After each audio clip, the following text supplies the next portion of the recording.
This is a Rubik's Cube and it has more than 43 quintillion different possible combinations. And though it isn't that big, we can definitely learn something from this. So here's 4 life lessons from a Rubik's Cube. Number 1, focus on layers and not surfaces. So when most people who never had tried to solve a Rubik's Cube before try to do it, they usually try to solve a surface, this side, and try to make it all white or all yellow or whatever. But they don't look at the entire layer, they just look at the surface. And then they're like, okay, let me try to solve another one.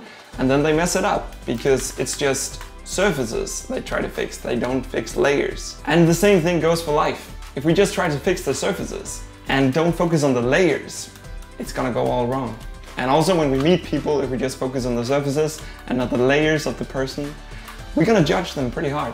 Get really good at something, if you just focus on the surface of it and you don't go into the layers, you won't get really good. You need to have a 3-dimensional view and not a 2-dimensional view.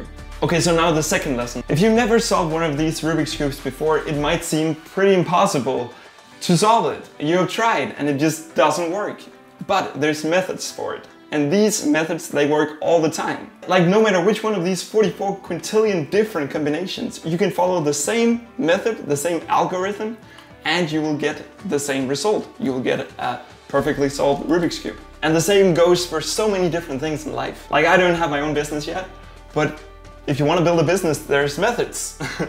There's just ways to do it in the best proper way. If you want to make YouTube videos and build up a YouTube channel, there's certain methods that will help make it work. It might not work perfectly, like all the time, blow up because you did certain things, but it will definitely help. So there's just certain methods that will work. Okay, so the third life lesson from a Rubik's Cube is that if you want to get really good at something, you need to take it one step at a time and really nail that step before you take all the other steps. It's like building a house or whatever. If you just start building and you don't do it properly at every step, it won't last.